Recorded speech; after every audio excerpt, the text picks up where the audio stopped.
Good afternoon, and thank you for joining us on Across the Fence. I'm Jolie Whitney.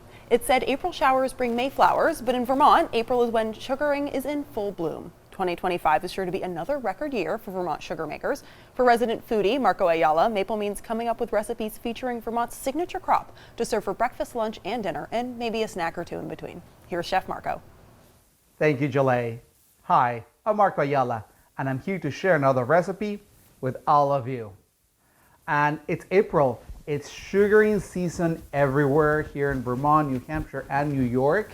And well, this is my annual salute to maple because, as all of you know, I am a big fan of cooking with maple. I use maple on my recipes year round, as all of you know. And I think that in April, during the sugaring season, when there's so much going on, like the sugar houses are open for open house, and there's so much maple activity in the area, well, Across the Fence has to measure up and make some maple recipes. And I really want to start with something that I think all of you are going to enjoy because, well, breakfast usually comes out of a box, and then it's something that you put, like the little toaster strudel that you put in the toaster and then grab it and go. Well, let's make an elevated version of this because nobody wants to eat that. So how about we try some cinnamon maple toaster tarts and check that out. And let's be honest, it's really not a breakfast thing. I think this is more of a dessert, but it's a creative dessert that will work if you're making, say, like, breakfast for dinner, or like a theme party. So let me tell you how to put it together. We'll start with the filling by adding half a cup milk to a small saucepan over medium heat. To a separate bowl, you're gonna add 2 tablespoons maple sugar, 1 large egg yolk, 1/4 cup milk, half a teaspoon ground cinnamon, half a teaspoon vanilla extract, and 1 tablespoon plus 1 teaspoon cornstarch. Mix it well, and then you're gonna slowly pour it into the hot milk, whisking it well. Cook it until thick. You're gonna add 1 tablespoon unsalted butter, and you're gonna keep whisking it to avoid lumps. It is important that you use maple sugar because if you use brown sugar, it's gonna taste, well, like brown sugar. So I recommend to go to any of the many stores that we have here in Vermont that carry maple products because you can find maple sugar there and it's perfect for baking. Next, to make the pastry, you're gonna dust your counter with flour, and you're gonna take 1 package refrigerated pie crust. Unroll it, bring the edges in to make a rectangle, and then with a rolling pin, stretch it until you have a rectangle that is about 8 by 10 inches. You are then going to cut it into 4 equal rectangles and repeat it with the second pie crust. Then you're gonna line a cookie sheet with parchment paper, lay 4 of the rectangles on the cookie sheet, giving them enough space between each other, and add about 2 tablespoons of the custard filling onto the center of each rectangle. Spread the filling slightly and evenly, leaving it about a 3/4 inch border. Brush the sides with egg white or water, and then top it with the remaining rectangles of dough and press the edges to seal. And you can use a fork to decoratively crimp the edges of each tart. Then you're gonna bake them at 400 degrees for about 16 to 18 minutes until they're nicely brown. And once they're out of the oven, they smell great. And you can see here that they are perfectly done. And because we're using a refrigerated pie crust, it's so much easier to put this together in a pinch. Now, the really important part is going to be the maple glaze. So let me tell you how to put that together. To a bowl, you're gonna add 1 cup confectioner's sugar, 2 tablespoons maple syrup, and about 2 teaspoons milk. Mix it well. Once the glaze is thick but spreadable, spoon it over each tart and gently spread to coat. Then add some sprinkles or chips like I did. And just like that, you have a dessert that is concealed as a breakfast item. It's something that I think that you will have a lot of fun making. I think the kids will probably love helping you making one of these and of course eating them. So give them a try, let me know how you like them. And now let's move on to our next recipe. And for our main dish, I wanted to make something that everybody's going to enjoy. And something that I absolutely love is a combination of maple and barbecue because it's slightly hot, tangy, and it has that sweet finish that only maple can provide. So I made this delicious maple barbecue ribs. And I'm telling you, these are falling off the bone. They're so tender. So let me tell you how to put these together. First, you're gonna take a 3 to 4 pound rack of country style pork ribs. Cut all your ribs into single pieces, and then you're gonna generously season them with salt and pepper. Then you're gonna take 1 large onion and then cut it into 1/4 inch slices. To a separate bowl, you're gonna add half a cup maple syrup and 18 ounces hickory smoke flavored barbecue sauce.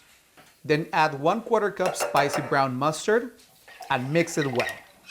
Then to your slow cooker or pressure cooker, you're gonna add your ribs, coat them with a maple barbecue sauce, add your onion, and mix it well. If you're using a slow cooker, set it on low, cover it, and cook for about 6 to 8 hours until your meat is tender. I am using a pressure cooker, so I will be setting it for about 25 minutes. And once they come out of your pressure cooker or slow cooker, they look amazing and they smell great. So what's the secret to this sauce? Well, we're gonna bring it back to the cooktop and we're gonna reduce it. Pour all the liquid into a large saucepan and bring it to a boil. And let it cook uncovered until the sauce is thickened. That's all you have to do to make this ribs that are absolutely delicious. And then we're gonna add some more of the sauce because that's where all the flavor is at.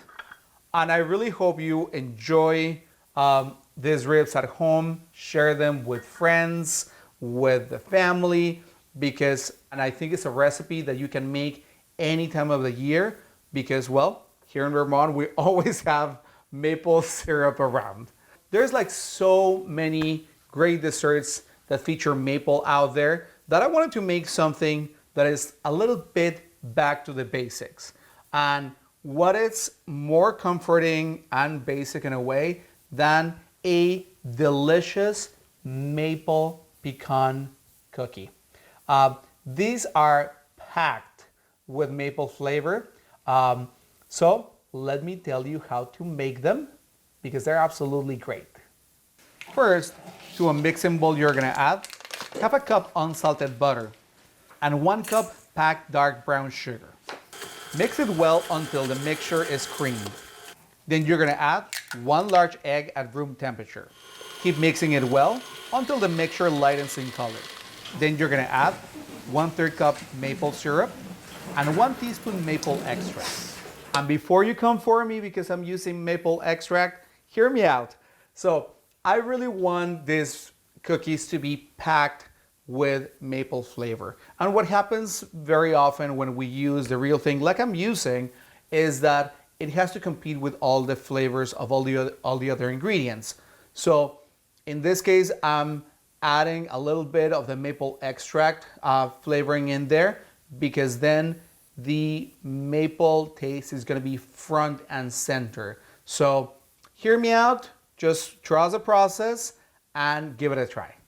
To a bowl, you're gonna add 2 1/3 cups all-purpose flour, 1 teaspoon baking soda, and 1 teaspoon salt. And you're gonna whisk it well. Keep mixing it well. Then you're gonna add 1 teaspoon vanilla extract and 1 cup chopped pecans. Line a cookie sheet with parchment paper. And then with a cookie scoop, you're gonna take about 1 tablespoon and a half of dough per cookie. You're gonna bake them at 350 degrees for about 12 to 13 minutes until they're lightly brown on the sides Now we're gonna take it to the next level because we're gonna add this maple icing that is absolutely scrumptious. To a small saucepan over medium heat, you're gonna add 2 tablespoons unsalted butter, 1/3 cup maple syrup, and 1 cup confectioner's sugar. Mix it well until it's warm and all the confectioner's sugar has dissolved. And let it cool slightly before you apply it to your cookies. And if you're thinking, Marco, that's a lot of work to go for 1 plate of cookies, well, guess what? This makes a lot of cookies. So check that out. It makes about 30 cookies. So it's a perfect recipe to bring to a potluck, to share with friends, to share with neighbors, or to serve to your guests and then send them home with some extras. Like I said, all these recipes are perfect for maple season, but because here in Vermont, we keep maple handy the whole year, they're perfect recipes for any time of the year. Also, I want to remind you to follow us on social media.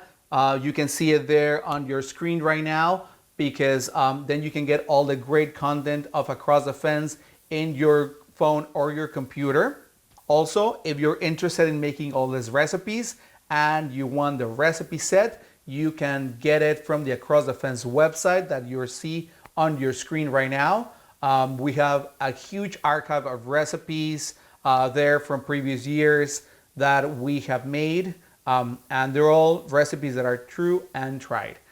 Also remember to get your maple locally because we have great maple makers here in Vermont, and there's also so many events going on right now. So make sure to go to the Vermont Makers Association website, which you can see on your screen right now as well, because there's so many resources. They also have recipes.